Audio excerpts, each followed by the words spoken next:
আইনজীবী ফিরদৌস আমিন বলছেন, অত্যন্ত একটি গুরুত্বপূর্ণ রায় জানিয়েছেন সুপ্রিম কোর্ট। যে রায়টাতে আপনি একটু যদি বিশ্লেষণ করে বলেন, যে পুরোপুরি ব্যাখ্যাটা একটু যদি বলেন আরেকবার। কর্মচারীদের পক্ষে একটা ঐতিহাসিক জয়, তার কারণ কর্মচারীদের লিগালি এনফোর্সেবল রাইট বলে আদালতের দ্বারে প্রতিষ্ঠা পেয়েছে, number one. Number two, all India consumer price ইন্ডেক্সের সঙ্গে সাযুজ্য রেখে দিতে হবে এবং 25% এরিয়া দিয়ে ইমিডিয়েট পেমেন্ট করে দিতে হবে। এবং শুধু তাই না, বলেছে একটি কমিটি তৈরি করে দিয়েছে, যার মাথায় রেখেছেন সুপ্রিম কোর্টের প্রাক্তন বিচারপতি ইন্দ্র মালহোত্রাকে, তিনি চেয়ারপারসন এই কমিটির। এই কমিটি নির্ধারণ করবে যে কিভাবে বাকি বকেয়াটি দেওয়া হবে এবং টোটাল বকেয়া কত। তারা সেটা নির্ধারণ করার পরে ফার্স্ট ইনস্টলমেন্টটাও দিয়ে দিতে হবে, এবং সেটা হচ্ছে 31 মার্চের মধ্যে। এবং এই কমিটি গঠন এবং টোটাল কত টাকা এরিয়া দিয়ে রয়েছে, এই ক্যালকুলেশনটা 6 মার্চের মধ্যে করে ফেলতে হবে। ফলে খুব পরিষ্কার যে এই 6 মার্চের মধ্যে ডিসাইড হয়ে যাবে, 15 মার্চের মধ্যে 31 এপ্রিল মার্চের মধ্যে পুরোটা দিয়ে দিতে হবে এবং 15 এপ্রিল ম্যাটারটি আবার পুনরায় আসবে। এখানে স্ট্যাটাস রিপোর্ট জমা দিতে হবে রাজ্যের সরকারকে, যে কতটা পেমেন্ট দিয়েছে, পুরোটা দিয়েছে কিনা, সম্পূর্ণ বিষয়টিকে স্ট্যাটাস রিপোর্ট আকারে আদালতের সামনে কমপ্লায়েন্স রিপোর্ট হিসেবে জমা দিতে হবে। হ্যাঁ, আমাদের তরফ থেকে আপনার কাছে একটা প্রশ্ন। কিছুক্ষণ আগে মুখ্যমন্ত্রী মমতা বন্দ্যোপাধ্যায় আজকে বাজেট পেশ করেছেন। বাজেট পেশ করার পর তিনি সাংবাদিক সম্মেলন করেছেন। যখন তিনি তাকে সাংবাদিকরা এই সুপ্রিম কোর্টের এই রায় নিয়ে প্রশ্ন করেন, তখন তিনি বলেন যে এক্ষুনি আমরা রায়টা পড়িনি, তাই আমি এই বিষয়ে এক্ষুনি কোনো মন্তব্য করব না। তার পাশাপাশি যেটা উনি বলেছেন যে আমাদের এই এই এই বিষয়টিকে পুনর্বিবেচনা করার জন্য, মানে রিভিউ কথাটা বলেছেন, তার জন্য একটি কমিটি 5 সদস্যের কমিটি গঠন হবে এবং সেই 5 সদস্যের কমিটি এই রায়ের কপি হাতে পাওয়ার পর পুরো বিষয়টা দেখবে, তারপর তারা যা সিদ্ধান্ত করবে সেটাই নেওয়া হবে রাজ্য সরকারের পক্ষে। এক্ষুনি মমতা বন্দ্যোপাধ্যায় এটা বলেছেন, আপনি কি বলবেন?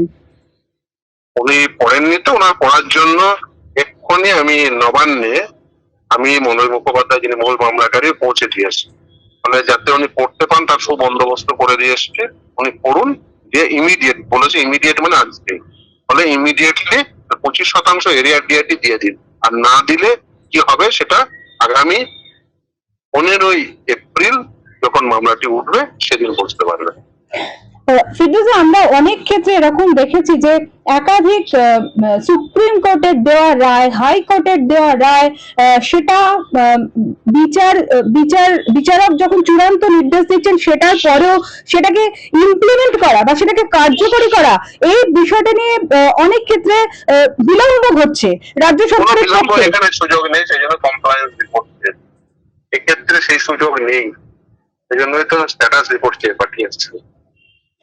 তাহলে কি রাজ্য সরকারি কর্মচারীরা ধরে নিতে পারেন যে 6 মার্চের মধ্যেই তাদের টাকা আসবে না 31 মার্চের মধ্যে তাদের টাকা আসবে? 31 মার্চের মধ্যে দুটো ইনস্টলমেন্ট পাবে।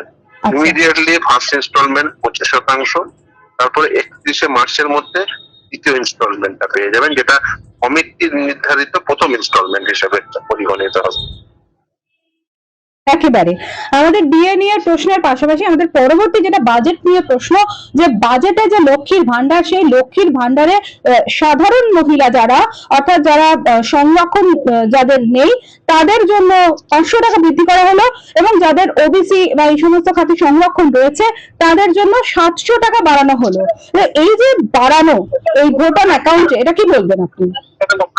দেখুন, এই 500-700 টাকা বাড়িয়ে কি লাভ, যদি আপনি এই রাজ্য সরকারের সেই সমস্ত মায়েদের সন্তানদের চাকরি না দিতে পারেন।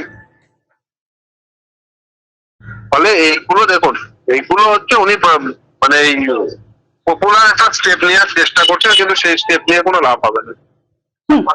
কিন্তু যারা বেকার যুবক যুবতী তাদেরকেও 1,500 টাকা করে ভাতা দেওয়ার কথা ঘোষণা করলেন মুখ্যমন্ত্রী।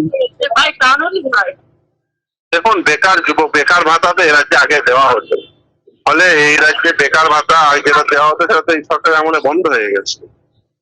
ফলে বেকার ভাতা নতুন কোনো কনসেপ্ট নয়, আগে দেওয়া হতো। ফিরদৌস, আমার শেষ প্রশ্ন, যেহেতু আপনি অন্য রাজ্যের প্রসঙ্গ আনলেন, এই সুপ্রিম কোর্টে আজকে যে ডিএ মামলার রায় তার প্রসঙ্গে মুখ্যমন্ত্রী বলেছেন যে পেনশন কিন্তু অন্যান্য রাজ্যে নাকি দেওয়া হয় না, আমরা পেনশন দিই, যদি পেনশন না দিতে হতো তাহলে আমাদের সরকারের কত টাকা বেঁচে যেত। আপনি এই মুখ্যমন্ত্রীর মন্তব্যের কি প্রতিক্রিয়া দেবেন? আপনি জানেনই না পেনশন কনসেপ্টটা কি, ফলে ওনাকে পেনশন কনসেপ্টটা আগে বুঝে আসতে বলুন যে পেনশন কোনো সরকার দেয় না। পেনশন না, পেনশন হচ্ছে একটা সরকারি কর্মচারী, তিনি সারা জীবন ধরে জমিয়ে যেটা জমান সেটাই তার রিটায়ারমেন্টের পরে সেটা ফেরত পান। এটা হচ্ছে পেনশনের কনসেপ্ট। আপনি জানেন না, চাকরি পাওয়া ভারতবর্ষের অধিকার নয়, কিন্তু যদি কেউ চাকরি করে পেনশন পাওয়াটা তার অধিকার। আচ্ছা ফিরদৌসা, একটা কথা বলি, যে আজকে যে রায় ঘোষণা হলো সুপ্রিম কোর্টের, তারপর আর কোনোভাবে রাজ্য সরকারের পক্ষ থেকে কি আদালতে নতুন কোনো আবেদনের জায়গা রইলো? দেখুন, আবেদন চাইলে যাচ্ছে কিছু করা যায়, কিন্তু আবেদন গৃহীত হবে না, ডিসমিসড হবে। মানে ডিভিশন বেঞ্চের পরবর্তী ধাপটা কি? সুপ্রিম কোর্টের ডিভিশন বেঞ্চের পরবর্তী ধাপটা কি? চাঁদে যেতে হবে এবার, চোখে চাঁদে যেতে বলুন এবার। অনেক ধন্যবাদ ফিরদৌসা, ভালো থাকবেন, নমস্কার। হ্যাঁ, ধন্যবাদ।